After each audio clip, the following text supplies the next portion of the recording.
New ইয়র্কে হেনস্থায় কূটনীতিকের পদত্যাগ দাবি, দেশে প্রতিবাদ বিক্ষোভ, সরকারের গভীর দুঃখ প্রকাশ।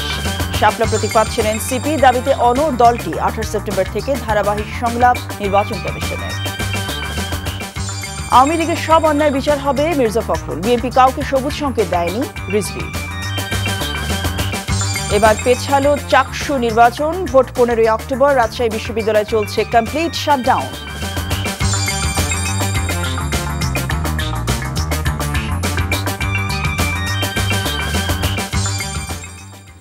আসসালামু আলাইকুম, জসিন্তা জিনিয়া স্বাগত জানাচ্ছি এনটিভির রাতের খবরে। ক্রাউন সিমেন্ট শিরোনাম দেখছিলেন, এবার পুরো খবর।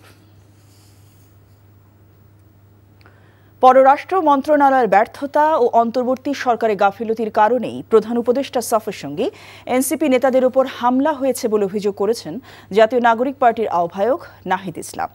এ ঘটনায় জড়িতদের বিরুদ্ধে ব্যবস্থা নেওয়ার পাশাপাশি নিউ ইয়র্কের কনসিউলেট জেনারেলের পদত্যাগ দাবি করেন তিনি। বলেন, শাপলা প্রতীকেই অনড় থাকবে তার দল।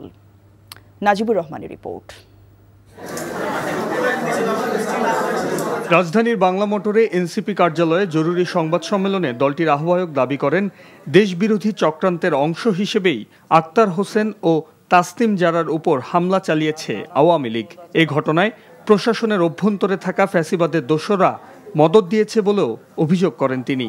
ছোট এবং বড় পর্যায়ে নানা ধরনের ঘটনা কিন্তু দেশে ঘটতেছে এবং দেশের বাইরেও আমরা দেখতে পাচ্ছি। ফলে এই জায়গায় সার্বিকভাবে এটা সরকারেরই দায়িত্ব এই পরিস্থিতি থেকে উত্তরণ করা। এই ঘটনাগুলোর সাথে প্রশাসনের বিভিন্ন কর্মকর্তা জড়িত, ভিতর থেকে এই ইনফরমেশনগুলো লিক করা হয় এবং সরকার এবং পররাষ্ট্র মন্ত্রণালয় থেকে নিরাপত্তা প্রদানের যেই ধরনের ব্যবস্থা নেওয়া হয়েছিল সেই ব্যবস্থাগুলো যথাযথ ছিল না বলেই গতকালের ঘটনা ঘটতে পেরেছিল। সংবাদ সম্মেলনে নতুন রাজনৈতিক জোট, দলীয় প্রতীকসহ নানা বিষয়ে প্রশ্নের জবাব দেন নাহিদ। জানান, শাপলা প্রতীকেই অনড় দলের অবস্থান। এনসিপির জনপ্রিয়তা নেই, বিএনপি নেতাদের এমন মন্তব্যেরও জবাব দেন তিনি। বলেন, আওয়ামী লীগকে পুনর্বাসনের রাজনীতি থেকে সরে আসতে হবে বিএনপিকে। আওয়ামী লীগকে পুনর্বাসন করার রাজনীতি এখন বিএনপি গ্রহণ করে থাকে, তাহলে সেই রাজনীতি বিএনপির জন্য কাল হয়ে দাঁড়াবে। আর জাতীয় নাগরিক পার্টি কোনো শক্তি কি শক্তি না, এটা আসলে রাজপথে ভোটের মাঠেই জনগণই এটা রায় দিবে। আমরা এখন পর্যন্ত শাপলা প্রতীকী অটল আছি। গণ অধিকার পরিষদ সহ অন্যান্য দলের সাথে জোটের ব্যাপারে এখনও আলোচনা চলছে বলে জানান নাহিদ ইসলাম। Najibur Rahman, NTV news, Dhaka. এদিকে যুক্তরাষ্ট্র সফররত এনসিপি নেতাদের উপর আওয়ামী লীগের হামলা ও ডিম নিক্ষেপের প্রতিবাদে রাজধানীর শাহবাগে বিক্ষোভ সমাবেশ করেছে জাতীয় নাগরিক পার্টি এনসিপি। সন্ধ্যায় জাতীয় জাদুঘরের সামনে আয়োজিত এই কর্মসূচিতে দলটি ঢাকা মহানগর উত্তর দক্ষিণ শাখার নেতাকর্মীদের পাশাপাশি কেন্দ্রীয় নেতারাও যোগ দেন। সমাবেশে বক্তারা বলেন, নিরাপত্তা নিশ্চিত করতে ব্যর্থ হয়েছে অন্তর্বর্তী সরকার। হামলায় জড়িত আওয়ামী লীগের নেতাকর্মীদের বিচার দাবি করে তারা বলেন, গণ অভ্যুত্থানের নেতৃত্বকে টার্গেট করেই ধারাবাহিক হামলা চালানো হচ্ছে দেশে বিদেশে। এর আগে শেখ হাসিনার ছবিতে ডিম নিক্ষেপ করে প্রতিবাদ জানায় ঢাকা বিশ্ববিদ্যালয় টিএসসি চত্বরে দ্য রেড জুলাই নামে একটি সংগঠন। বিকেল 5টার দিকে শিক্ষার্থীদের অংশগ্রহণে এই কর্মসূচি পালিত হয়।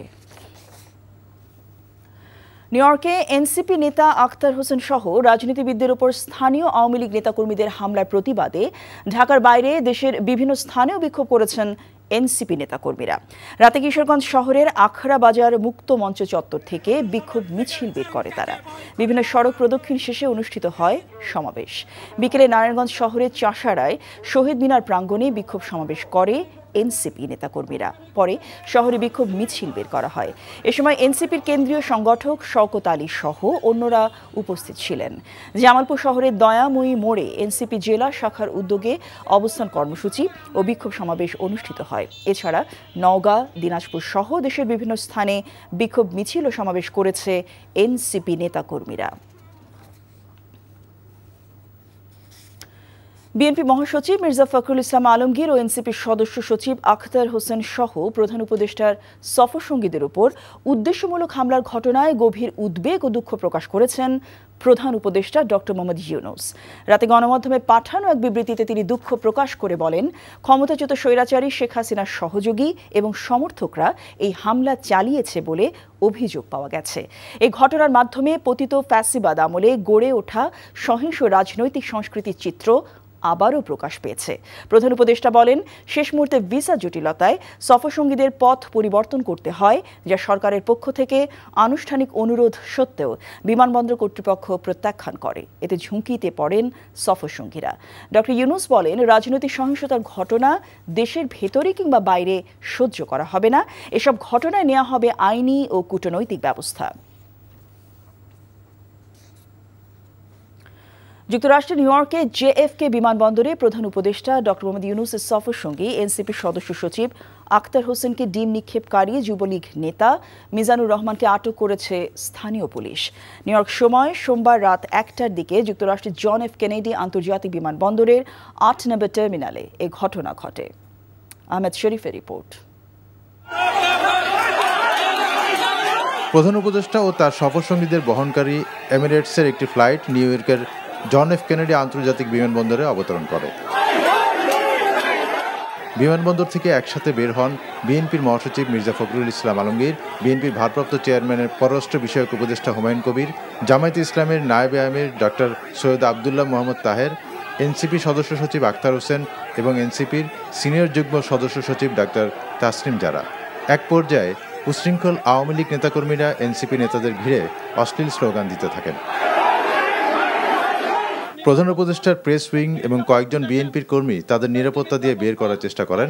এ সময় আখতার হোসেনকে লক্ষ্য করে ডিম ছোড়েন আওয়ামী লীগ ও যুবলীগের কয়েকজন কর্মী। এই ঘটনার মধ্য দিয়ে আবারও প্রমাণিত হয়েছে যে আওয়ামী লীগ একটি সন্ত্রাসী সংগঠন।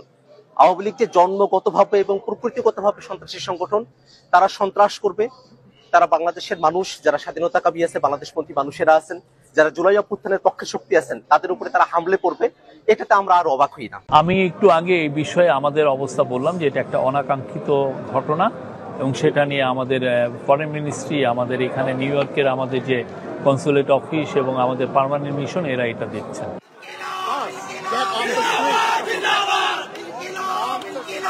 তাসনিম জারাকেও অশালীন ভাষায় গালিগালাজ করেন তারা। প্রতিবাদে ইনকিলাব জিন্দাবাদ স্লোগান তোলেন আখতার। পরে পুলিশের সহযোগিতায় গাড়ি যোগে বিমানবন্দর এলাকা ছাড়েন তারা। পরে সদস্য সচিব আখতার হোসেনকে ডিম মেরে লাঞ্ছিত করা যুবলীগ নেতা মিজানুর রহমানকে আটক করে স্থানীয় পুলিশ। রাতে জ্যাকসন হাইটস নবান্ন রেস্টুরেন্টের সামনে তাকে শনাক্ত করা হয়। পরে জিজ্ঞাসাবাদের পর তাকে হাতকড়া পরিয়ে আটক করে নিয়ে যাওয়া হয়। আহমেদ শরীফ, এনটিভি নিউজ ডেস্ক।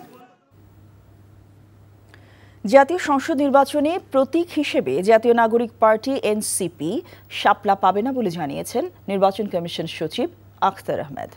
রাজধানীর আগারগাঁওয়ে নির্বাচন ভবনে সাংবাদিকদের তিনি কথা জানান। 28 সেপ্টেম্বর থেকে শুরু হচ্ছে রাজনৈতিক দল, সুশীল সমাজ, গণমাধ্যম কর্মী ও জুলাই যোদ্ধাদের সঙ্গে ধারাবাহিক সংলাপ। নিয়ামুল আজিজ সাদিকের রিপোর্ট। সাদা অথবা গোলাপি শাপলা প্রতীক হিসেবে শাপলাকে নির্ধারণ করে নির্বাচন কমিশনে দল নিবন্ধনের আবেদন করে জাতীয় নাগরিক পার্টি এনসিপি। দলটির নেতারা কয়েক দফা এ নিয়ে বৈঠকও করে নির্বাচন কমিশনের সঙ্গে। এনসিপি নিবন্ধনটা যেই প্রতীক হবে, এটা অবশ্যই শাপলা, সাদা শাপলা অথবা লাল শাপলা, এই তিনটির মাধ্যমে হতে হবে।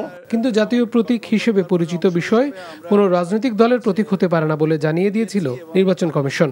এর আগে নাগরিক ঐক্যের মাহমুদুর রহমান শাপলা প্রতীক চাইলে একই কারণে সেটি নাকচ করে দেয় ইসি। তবে নিজেদের দাবিতে অনড় দলটিকে বিকল্প প্রতীক বেছে নেওয়ার পরামর্শ দেন সচিব।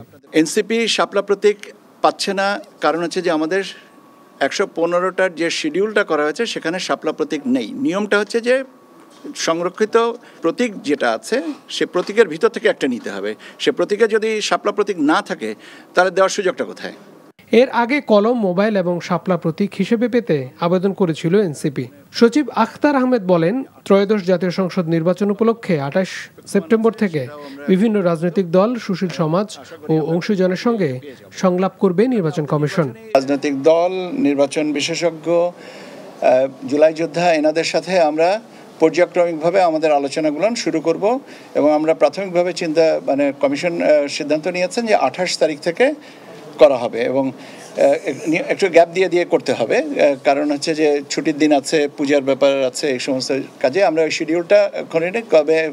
তবে ২৮ তারিখ থেকে আমরা শুরু করব। রাজনৈতিক দলের নিবন্ধনের নথি পর্যালোচনা এবং নির্বাচনী আচরণবিধি, গণপ্রতিনিধিত্ব অধ্যাদেশ নিয়ে কাজ শেষ পর্যায়ে রয়েছে বলে জানান সচিব Akhtar Ahmed. Niamul Aziz Sadek, NTV news, Dhaka. February প্রথমার্ধে জাতীয় নির্বাচন আয়োজনের লক্ষ্যে সরকার ব্যাপক প্রস্তুতি নিচ্ছে। নিউ ইয়র্কে যুক্তরাষ্ট্রের দক্ষিণ ও মধ্য এশিয়া বিষয়ক বিশেষ দূত এবং ভারতের জন্য মনোনীত রাষ্ট্রদূত সার্জিও গোরের সঙ্গে বৈঠকে প্রধান উপদেষ্টা ডক্টর মোহাম্মদ ইউনুস কথা বলেন। এছাড়াও উরুগুয়ের পররাষ্ট্রমন্ত্রী মারিও লুবেটকিন এবং চিলির সাবেক প্রেসিডেন্ট মিশেল ব্যাচেলেটের সাথে সৌজন্য সাক্ষাৎ করেন প্রধান উপদেষ্টা। সার্জিও গোরের সাথে বৈঠকে তিনি প্রধান উপদেষ্টার নেতৃত্বের প্রশংসা করেন এবং যুক্তরাষ্ট্র বাংলাদেশের প্রতি সহায়তা অব্যাহত রাখবে বলে প্রতিশ্রুতি পুনর্ব্যক্ত করেন। এদিকে রোহিঙ্গা সংকট সমাধানে আন্তর্জাতিক সহায়তা বাড়ানো এবং ন্যায়সঙ্গত উত্তরণের পথ নিশ্চিত করা প্রয়োজন বলে জানিয়েছেন ডক্টর ইউনুস। নিউ ইয়র্কে জাতিসংঘ সদর দপ্তরে social business, youth and technology বিষয়ক উচ্চ পর্যায়ের সাইড ইভেন্টে তিনি কথা বলেন। প্রধান উপদেষ্টা বলেন, চ্যালেঞ্জের মধ্যেও এলডিসি থেকে উত্তরণের প্রস্তুতি নিচ্ছে বাংলাদেশ। এ প্রেক্ষাপটে জাতিসংঘের বাজেট কমানো বা উন্নয়ন সহায়তা কমানো ঠিক হবে না। এদিকে বন্দুকধারীর হামলায় নিহত বাংলাদেশি বংশোদ্ভূত মার্কিন পুলিশ কর্মকর্তা দিদারুল ইসলামের পরিবারের সদস্যদের সাথে দেখা করেছেন নিউ ইয়র্ক সফররত অন্তর্বর্তীকালীন সরকারের প্রধান উপদেষ্টা ডক্টর মোহাম্মদ ইউনুস। প্রধান উপদেষ্টার হোটেল রুমে দিদারুল ইসলামের বাবা মোহাম্মদ আব্দুর রব, মা মিনারা বেগম, দুই ছেলে আয়হান ইসলাম ও আজহান ইসলাম সহ পরিবারের বেশ কয়েকজন সদস্য ডক্টর ইউনুসের সাথে দেখা করেন। দিদারুল ইসলামের প্রতি সম্মাননা স্বরূপ পরিবারের সদস্যদের হাতে একটি ক্রেস্ট তুলে দেন প্রধান উপদেষ্টা। পরিবারের সদস্যরা এই সময় প্রধান উপদেষ্টাকে জানান, দিদারুল ইসলাম নিউ ইয়র্ক পুলিশের একজন দায়িত্বশীল ও প্রশংসিত কর্মকর্তা ছিলেন। গত 28 জুলাই নিউ ইয়র্কের ম্যানহাটন পার্ক এভিনিউয়ে বন্দুকধারী গুলিতে নিহত হন দিদারুল ইসলাম।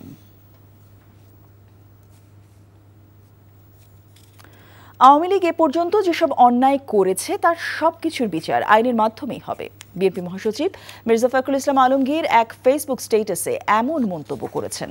বিএনপির অন্য নেতারা বলেছেন, যারা দেশকে অস্থিতিশীল করার চেষ্টা করছে তারাই যুক্তরাষ্ট্রে দেশের রাজনৈতিক নেতৃবৃন্দের উপর হামলা করেছে। তারা বলেন, আগামী সংসদ নির্বাচনকে সামনে রেখে বিএনপি কাউকে সবুজ সংকেত দেয়নি। পৃথক অনুষ্ঠানে তারা এসব কথা বলেন। হাসান মাহমুদের রিপোর্ট। জাতিসংঘ অধিবেশনে যোগ দিতে যুক্তরাষ্ট্র সফররত প্রধান উপদেষ্টার সফর সঙ্গীদের লক্ষ্য করে আক্রমণাত্মক আচরণ, অশ্লীল স্লোগান এবং ডিম নিক্ষেপের ঘটনা ঘটে।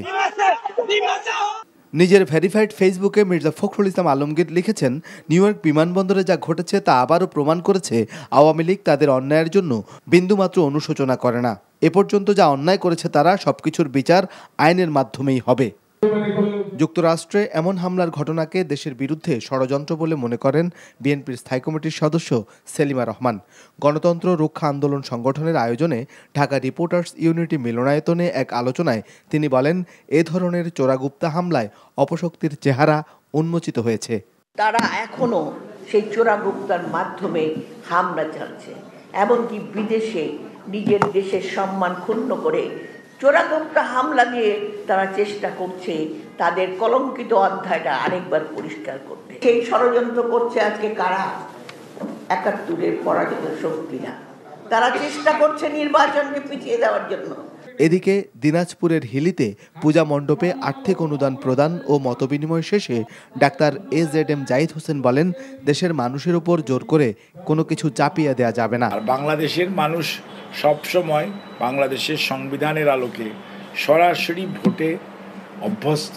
দয়া করে জনগণের উপর কোনো অধ্যাদেশ করে, কোনো সাংবিধানিক আদেশ করে বা কোনো প্রেসিডেন্সিয়াল প্রোক্লামেশন করে দয়া করে চাপিয়ে দিলে পরবর্তী এইটা কোনো অবস্থাতেই জনগণ ভালোভাবে নিবে না। এছাড়া নয়াপল্টনের কেন্দ্রীয় কার্যালয়ে এক সংবাদ সম্মেলনে রিজভী আহমেদ বলেন, সংসদ সদস্য পদে প্রার্থীর বিষয়ে কাউকেই দল থেকে কোনো সবুজ সংকেত দেয়া হয়নি। এখন পত্রপত্রিকায় প্রকাশিত কোনো মনগড়া সংবাদে বিভ্রান্ত না হওয়ার জন্য সারা দেশের নেতাকর্মীদের প্রতি আহ্বান জানাচ্ছি। কোনো নির্বাচনী এলাকায় কোনো প্রার্থীকে গ্রিন সিগন্যাল বা সবুজ সংকেত দেয়া হয়নি। দলীয় নিয়ম মেনেই যোগ্য প্রার্থিতা ঘোষণা করা হবে বলেও জানান রিজভী আহমেদ। Hasan Mahmud, NTV news, Dhaka. নির্বাচনী বাজেটে কোনো কমতি হবে না এবং পুলিশের জন্য প্রায় 400 কোটি টাকা ব্যয়ে 40,000 বডি ক্যামেরা কেনার অনুমোদন দেওয়া হয়েছে বলে জানিয়েছেন অর্থ উপদেষ্টা ডক্টর সালেউদ্দিন আহমেদ। অল্প সময় ও স্বচ্ছতা নিশ্চিত করতে টেন্ডার না করে UNDPর মাধ্যমে তা কেনা হবে। সচিবালয়ে এক সভা শেষে এসব বলেন তিনি। এছাড়া আপৎকালীন সময়ের জন্য কেন্দ্রীয় ব্যাংক ডলার কিনে রাখছে বলেও জানান উপদেষ্টা। রিপোর্ট করছেন রুকনুদ্দিন। প্রধান উপদেষ্টা ডক্টর মোহাম্মদ ইউনূসের ঘোষণা অনুযায়ী ফেব্রুয়ারিতে অনুষ্ঠিত হবে জাতীয় নির্বাচন। নির্বাচন আয়োজনে সব রকমের প্রস্তুতি নিচ্ছে সরকারের সংশ্লিষ্ট মন্ত্রণালয় ও বিভাগ। তারই অংশ হিসেবে পুলিশের জন্য 40,000 বডি ক্যামেরা কেনার অনুমোদন দেওয়া হয়েছে মঙ্গলবার সচিবালয়ে অনুষ্ঠিত সরকারি ক্রয় সংক্রান্ত উপদেষ্টা পরিষদ কমিটির সভায়। প্রতিটি বডি ক্যামেরা কিনতে খরচ হবে প্রায় 1 লাখ টাকা। সময় কম থাকায় টেন্ডার ছাড়াই UNDPর মাধ্যমে কেনা হবে এই বডি ক্যামেরা। বডি ক্যামেরা দেওয়া হবে, এটা পুলিশদের জন্য লাগবে 40,000-এর অধিক, যা করে এস্টিমেট করছে ওটা আমরা অ্যাপ্রুভ করেছি। এটা UNDPর মাধ্যমে এটা ক্রয় করতে। UNDP হলো কি, যেমন আমরা EPI টিকা ইঞ্জেকশন ইউনিসেফের মাধ্যমে আনাই। কারণ হয় কি, টেন্ডার করে আনলে কোয়ালিটির ব্যাপার থাকে, তারপর আবার প্রাইসের ইস্যু আছে। UNDP রেসপন্সিবল, UNDP ওরা এনশিওর করবে গুড কোয়ালিটি ক্যামেরা এবং প্রাইস রেখে, তখন তো আর কন্ট্রোভার্সি থাকবে না, কারণ আমরা কারোর সাথে নেগোশিয়েটও করবো না, ওরা করবে। নির্বাচন কমিশন এ বিষয়ে আলোচনা না করায় সরকারিভাবেই বডি ক্যামেরা কেনা হচ্ছে বলে জানান অর্থ উপদেষ্টা। বলেন, নির্বাচনী বাজেট বরাদ্দে কোনো ঘাটতি থাকবে না। নির্বাচনের জন্য যা যা দরকার সেটার কোনো কমতি হবে না। এ সময় তার কাছে প্রশ্ন ছিল, বাজারে দাম পড়তির দিকে থাকলেও কেন্দ্রীয় ব্যাংক বাণিজ্যিক ব্যাংকের কাছ থেকে ডলার কেন কিনছে এবং তা কতটা যৌক্তিক। আমরা কিনছি, আপনারা জানেন আমাদের যে এখন যে যত বিলিয়ন আছে, এটা একেবারে বাংলাদেশ সাফিসিয়েন্ট না। আপৎকালীন ব্যাপারে ধরেন একটা ক্রপ ফেল করলো, বড়টা যদি ফেল করে, আমনটা যদি ফেল, তা ইমিডিয়েট যদি আনতে হয় আমাদের, তখন কী করব? একটু সেফ হিসেবে না রাখলে কিন্তু তখন বিপদ হবে। বৈঠকে চট্টগ্রাম বিমানবন্দরের রানওয়ের মানোন্নয়ন ও ঢাকা বিমানবন্দরের কন্ট্রোল টাওয়ার আধুনিকায়নে প্রয়োজনীয় বরাদ্দের অনুমোদন দেওয়া হয়। Ruknuddin, NTV news, Dhaka. July আন্দোলনে মারণাস্ত্র ব্যবহার ও বোমা নিক্ষেপ করে ছাত্র জনতার আন্দোলন দমনের বিষয়ে সাবেক প্রধানমন্ত্রী শেখ হাসিনা ও জাসদ সভাপতি হাসানুল হক ইনুর কথোপকথনের সত্যতা মিলেছে। জুলাই আগস্টে মানবতা বিরোধী অপরাধের মামলার ক্ষমতাচ্যুত প্রধানমন্ত্রী শেখ হাসিনা ও সাবেক স্বরাষ্ট্রমন্ত্রী আসাদুজ্জামান খান কামাল সহ 3 জনের বিরুদ্ধে 21তম দিনে সাক্ষ্য দেওয়ার সময় পুনঃ জবানবন্দিতে এই সত্যতা নিশ্চিত করেছেন সিআইডি ডিজিটাল ফরেন্সিক ল্যাবের এক্সপার্ট SI শাহেদ জুবাই লরেন্স। এছাড়া ডিএমপির কন্ট্রোল সেন্টারের ওয়্যারলেস অপারেটর মোহাম্মদ কামরুল হাসান সাক্ষ্য দেন। তিনি তার সাক্ষ্যে বলেন, গত বছরের 17 জুলাই তখনকার ডিএমপি কমিশনার হাবিবুর রহমান সর্বোচ্চ বল প্রয়োগ ও কোমরের নিচে গুলি করার নির্দেশ দেন। তবে তিনি চাইনিজ রাইফেল ব্যবহারের কথা সাক্ষ্যে বললেও মূল অডিওতে সেই প্রসঙ্গে কোনো কিছু ছিল না।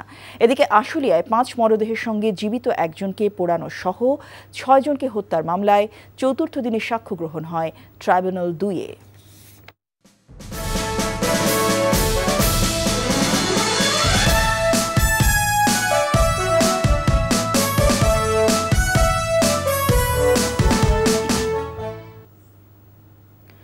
চট্টগ্রাম বিশ্ববিদ্যালয় কেন্দ্রীয় ছাত্র সংসদ চাকসুর ভোট 3 দিন পিছিয়ে 15 অক্টোবর নির্ধারণ করা হয়েছে। নির্বাচন কমিশনের বৈঠকে এ সিদ্ধান্ত নেওয়া হয়েছে বলে জানিয়েছেন কমিশনের সদস্য সচিব অধ্যাপক AKM আরিফুল হক সিদ্দিকী।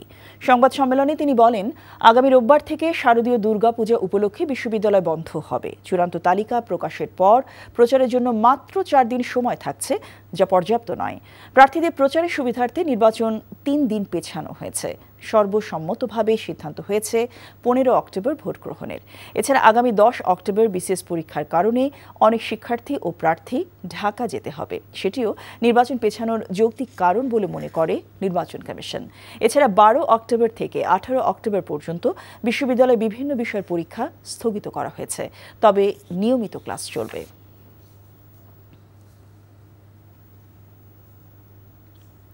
সব প্রস্তুতি সম্পন্নের পরও রাজশাহী বিশ্ববিদ্যালয় কেন্দ্রীয় ছাত্র সংসদ নির্বাচন পেছানো নিয়ে ছাত্র সংগঠনগুলোর মতোই পক্ষে বিপক্ষে প্রতিক্রিয়া জানিয়েছে বিশ্ববিদ্যালয়ের শিক্ষার্থীরা। তবে নির্বাচন বানচালে যে কোনো ষড়যন্ত্র রুখে দেওয়ার ঘোষণা তাদের। আর উপযুক্ত পরিবেশে সুষ্ঠু ভোট আয়োজনে বদ্ধপরিকর রাকসু নির্বাচন কমিশন। সমর সাজুকে সাথে নিয়ে রাজু আহমেদ রুবেলের ক্যামেরায় নূর হোসেনের রিপোর্ট। রাজশাহী বিশ্ববিদ্যালয় কেন্দ্রীয় ছাত্র সংসদ, রাকসু, হল সংসদ ও সিনেটে ছাত্র প্রতিনিধি নির্বাচনের সব প্রস্তুতি সম্পন্ন করেছে বিশ্ববিদ্যালয় প্রশাসন।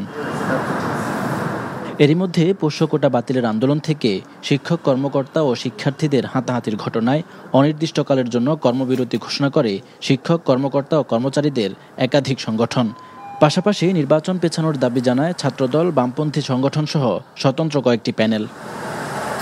নির্বাচন পরিচালনায় শিক্ষক কর্মকর্তাদের প্রয়োজনীয় উপস্থিতি নিশ্চিত করতে না পারায় ভোট গ্রহণ 3 সপ্তাহ পেছায় নির্বাচন কমিশন। ছাত্রদল সহ কয়েকটি প্যানেল স্বাগত জানালেও এমন সিদ্ধান্ত প্রত্যাখ্যান করে ছাত্র শিবির। নির্বাচন পেছানোর এমন সিদ্ধান্তে ছাত্র সংগঠনগুলোর মতোই মিশ্র অবস্থান শিক্ষার্থীদের। 16 তারিখে যে সিদ্ধান্ত নিয়েছে এটা এক হিসাবে দেখতে ভালো দিক হয়েছে, তাহলে একটা যে উৎসব মুখর যে রাকসু যে নির্বাচন এটা আশা করা যায়। আমরাও চাচ্ছি যে ছুটির পর, পূজার ছুটির পর এসে যে একটা জমজমের একটা নির্বাচন হবে, আমরা সবাই স্বতঃস্ফূর্তভাবে অংশগ্রহণ করব। তবে নির্বাচন কমিশন বলছে উপযুক্ত পরিবেশ ও অংশগ্রহণমূলক নির্বাচন আয়োজনে ভোটের তারিখ পেছানো হয়েছে। সবকিছু বিবেচনায় নিয়ে আমরা 16 অক্টোবর এই নির্বাচনের ডেট করেছি। রাকসু নির্বাচন যাতে হয় সেজন্য প্রত্যেক পক্ষের সঙ্গে কথা বলে আমার মনে হয় যে রাজশাহী বিশ্ববিদ্যালয়ে যে পরিবেশ এটা স্বাভাবিক হয়ে যাবে এবং তখন আমাদের নির্বাচন করতে আর কোনো বাধা থাকবে না। এদিকে শিক্ষক কর্মকর্তাদের উপর হামলাকারীদের শাস্তির দাবিতে তৃতীয় দিনের মতো কমপ্লিট শাটডাউন কর্মসূচি চলছে। নূর হোসেন, এনটিভি নিউজ, রাজশাহী। ব্যবসায়ীর কাছে 10 লাখ টাকা ঘুষ দাবির অভিযোগে বাগেরহাটে দুর্নীতি দমন কমিশন দুদকের উপসহকারী পরিচালক আবুল হাশেমকে স্ট্যান্ড রিলিজ করে প্রধান কার্যালয়ে সংযুক্ত করা হয়েছে। মঙ্গলবার দুদক পরিচালক তৌহিদুজ্জামান স্বাক্ষরিত আদেশে আবুল কাশেমকে দুদক প্রধান কার্যালয়ে সংযুক্ত করা হয়। দুদক জানায়, সম্প্রতি তিনি 10 লাখ টাকা ঘুষ চাওয়ায় প্রধান কার্যালয়ে একটি অভিযোগ দাখিল করেন বাগেরহাটের চিতলমারী উপজেলার এসআর ট্রেডার্সের মালিক শহীদুল ইসলাম সোহেল। আবুল হাশেমের সাথে ব্যবসায়ী সোহেলের টাকা লেনদেনের একটি কথোপকথন সামাজিক যোগাযোগ মাধ্যমে ছড়িয়ে পড়েছে। সনাতন ধর্মাবলম্বীদের দুর্গোৎসব ঘিরে মণ্ডপে মণ্ডপে চলছে শেষ মুহূর্তে প্রস্তুতি। রংতুলির আঁচড়ে প্রতিমা সাজানোয় ব্যস্ত কারিগররা। এদিকে চট্টগ্রামে পূজা মণ্ডপ পরিদর্শন করে ধর্ম উপদেষ্টা আফম খালিদ হোসেন বলেন, দুর্গাপূজা ঘিরে সরকার সব ধরনের নিরাপত্তা ব্যবস্থা গ্রহণ করেছে, আর গুজব ছড়ালে কঠোর ব্যবস্থার হুঁশিয়ারি র্যাবের মহাপরিচালকের।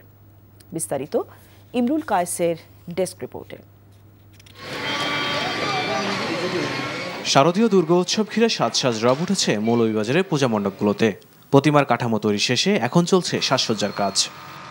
আমাদের দেশে শান্তি বয়ে আনুক, অসুর বিনাশ নিধনকারী মা আমাদের দরাদামে আসবেন। এখানে কাজ করছি, প্রায় মাটির কাজ করছি 15 দিন, আর রং লাগবে 5 দিন। আয়োজকরা বলছেন, এবছর মৌলভীবাজারে সামষ্টিক ও ব্যক্তিগত উদ্যোগে 1008টি মণ্ডপে দুর্গাপূজা অনুষ্ঠিত হবে। আগামী 28 সেপ্টেম্বর দেবী দুর্গার বোধনের মধ্য দিয়ে পূজার আনুষ্ঠানিকতা শুরু হবে। এ সময় অপ্রীতিকর ঘটনা এড়াতে 4 স্তরের নিরাপত্তা ব্যবস্থা গ্রহণ করেছে স্থানীয় প্রশাসন। সকল ঝুঁকিগুলোকে আমরা চিহ্নিত করেছি এবং সে আলোকে কিন্তু আমাদের নিরাপত্তা ব্যবস্থা আমরা সাজিয়েছি। রংপুরে বিভিন্ন পূজা মণ্ডপ পরিদর্শন করেছেন র্যাবের ডিজি AKM শহীদুর রহমান। এ সময় তিনি বলেন, শারদীয় দুর্গোৎসব নিয়ে বিশৃঙ্খলা সৃষ্টি ও গুজব ছড়ালে কঠোর ব্যবস্থা নেওয়া হবে। সামাজিক মাধ্যমে যদি আসে সেই ঘটনা যারা ঘটালো, যদি প্রকৃতপক্ষে সেই ঘটনা ঘটে, যারা ঘটিয়েছে তাদের বিরুদ্ধে আমরা আইনানুগ ব্যবস্থা নেব। আর যদি এটি মিথ্যি গুজব হয়, যেই গুজবটা ছড়িয়েছে তার বিরুদ্ধে আমরা আইনানুগ ব্যবস্থা নেব। দুর্গা উৎসব নির্বিঘ্ন করতে চট্টগ্রামে বেশ কয়েকটি পূজা মণ্ডপ পরিদর্শন করেছেন অন্তর্বর্তী সরকারের ধর্ম উপদেষ্টা আফম খালিদ হোসেন। এ সময় তিনি বলেন, পূজা ঘিরে সরকার সব ধরনের প্রস্তুতি গ্রহণ করেছে। এরপরও কোনো অপ্রীতিকর ঘটনা ঘটে তা হবে উদ্দেশ্য প্রণোদিত। কিছু বিচ্ছিন্ন ঘটনা ঘটে, এটা অনেকটা পলিটিক্যালি মোটিভেটেড, রাজনৈতিক উদ্দেশ্য প্রণোদিত হয়। মাজারেও হামলা চালায়, মন্দিরেও তারা অপবিত্র করার চেষ্টা চালায়। আমাদেরকে সতর্ক থাকতে হবে। Imrul Kayes, NTV news desk. জমকালো আয়োজনের মাধ্যমে উদ্বোধন করা হয়েছে দেশের জনপ্রিয় পারিবারিক রিয়ালিটি শো কনকার সেরা পরিবার সিজন 4। সকালে সংবাদ সম্মেলনের মাধ্যমে এবারের সিজনের আনুষ্ঠানিক উদ্বোধন করা হয়। রিপোর্ট করছেন সালাউদ্দিন কাদের। শুরু হতে যাচ্ছে টানা 3 সিজনে দর্শকপ্রিয়তা পাওয়া দেশের অন্যতম জনপ্রিয় রিয়েলিটি শো কঙ্কা সেরা পরিবার সিজন 4। আগের মতো এবারও থাকছে ধাঁধা, বুদ্ধির খেলা, তারকাদের উপস্থিতি আর নানা মজার গেম। মঙ্গলবার রাজধানীর ইলেকট্রোমার্ট লিমিটেডের প্রধান কার্যালয়ে আনুষ্ঠানিক উদ্বোধন করা হয়। অনুষ্ঠানে উপস্থিত ছিলেন ইলেকট্রোমার্ট লিমিটেড এবং মিডিয়াকম লিমিটেডের শীর্ষ কর্মকর্তারা।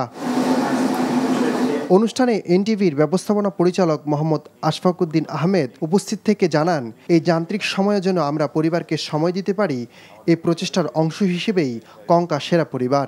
দিন শেষে আমরা যখন কর্মব্যস্ততার এই জীবন থেকে আমাদের পরিবারে ফিরে যাই, তখন আমরা আসলে বুঝি যে এই রোবোটিক লাইফে আমরা আমাদের ব্যস্ততার মধ্য দিয়ে পরিবার থেকে একটু দূরে সরে যাচ্ছি। তো এরকম একটি রিয়েলিটি শোর মাধ্যমে কিছুটা হলেও আমরা আমাদের এই পরিবারের বন্ধনকে, আমাদের এই পারিবারিক দৃঢ়তাকে সমৃদ্ধ করতে পারি।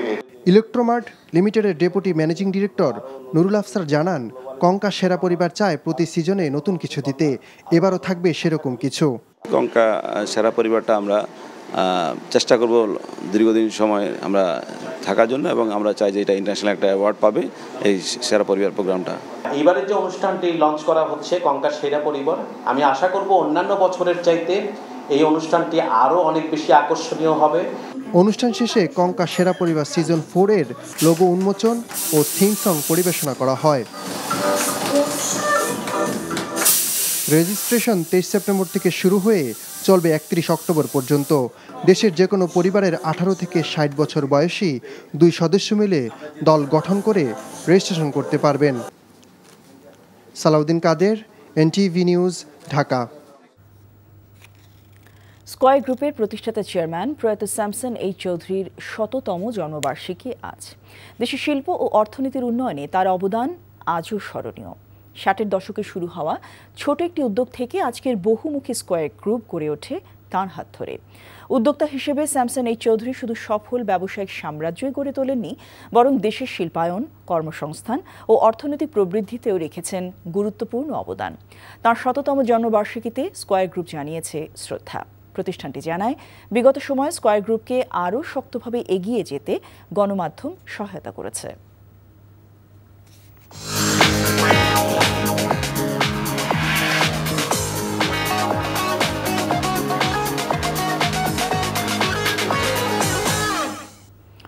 মার্কেন্টাইল ব্যাংক অর্থনীতির খবর। এলডিসি গ্র্যাজুয়েশনের জন্য দেশের ব্যবসায়ীদের প্রস্তুত থাকার আহ্বান জানিয়েছেন অর্থমন্ত্রী ডক্টর সালেউদ্দিন আহমেদ। রাজধানী একটি হোটেলে DHL the Daily Star Bangladesh Business অ্যাওয়ার্ডের 23তম আসরে প্রধান অতিথির বক্তব্যে তিনি আহ্বান জানান। এবছর দেশের 5 ব্যবসায়ী ও প্রতিষ্ঠানকে বিজনেস অ্যাওয়ার্ড সম্মাননা প্রদান করা হয়েছে। বর্ষসেরা ব্যবসায়ী হিসেবে পুরস্কৃত হয়েছেন প্রাণ আরএফএল গ্রুপের চেয়ারম্যান ও সিইও আহসান খান চৌধুরী। বর্ষসেরা আর্থিক প্রতিষ্ঠান হিসেবে পুরস্কৃত হয়েছেন সিটি ব্যাংকের চেয়ারম্যান হোসেন খালেদ। বর্ষসেরা প্রতিষ্ঠান হিসেবে পুরস্কৃত হয়েছেন ওয়ালটন হাইটেক ইন্ডাস্ট্রিজের চেয়ারম্যান এসএম শামসুল আলম। ব্যবসায় কৃতিত্ব অর্জনকারী নারী হিসেবে পুরস্কৃত হয়েছেন শেয়ার ট্রিপের সহ প্রতিষ্ঠাতা ও প্রধান নির্বাহী কর্মকর্তা সাদিয়া হক। এবং আজীবন সম্মাননা পুরস্কার দেওয়া হয়েছে এসিয়া গ্রুপের চেয়ারম্যান আনিসুদ্দৌলাকে।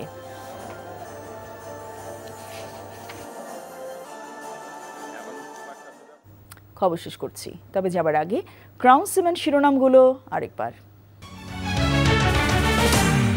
নিউ ইয়র্কে হেনস্থায় কূটনীতিকের পদত্যাগ দাবি, দেশে প্রতিবাদ বিক্ষোভ, সরকারের গভীর দুঃখ প্রকাশ। শাপলা প্রতীক পাচ্ছে এনসিপি, দাবিতে অনড় দলটি। 28 সেপ্টেম্বর থেকে ধারাবাহিক সংলাপ নির্বাচন কমিশনের। আওয়ামী লীগের সব অন্যায়ের বিচার হবে, মির্জা ফখরুল। বিএনপি কাউকে সবুজ সংকেত দেয়নি, রিজভী। এবার পেছালো চাকসু নির্বাচন, ভোট 15 অক্টোবর। রাজশাহী বিশ্ববিদ্যালয়ে চলছে কমপ্লিট শাটডাউন। এই ছিল রাতের খবরে। এই খবরের ভিডিও সহ আপডেট জানতে ভিজিট করুন এনটিভি অনলাইন www.ntvbd.com। এছাড়াও এনটিভি জনপ্রিয় সব অনুষ্ঠান ও খবরের আপডেট জানতে ভিজিট করুন আমাদের ইউটিউব ভেরিফাইড ফেসবুক পেজ। রাত 1টায় মধ্যরাতের খবর দেখার আমন্ত্রণ রইল। সবাইকে ধন্যবাদ। শুভরাত্রি।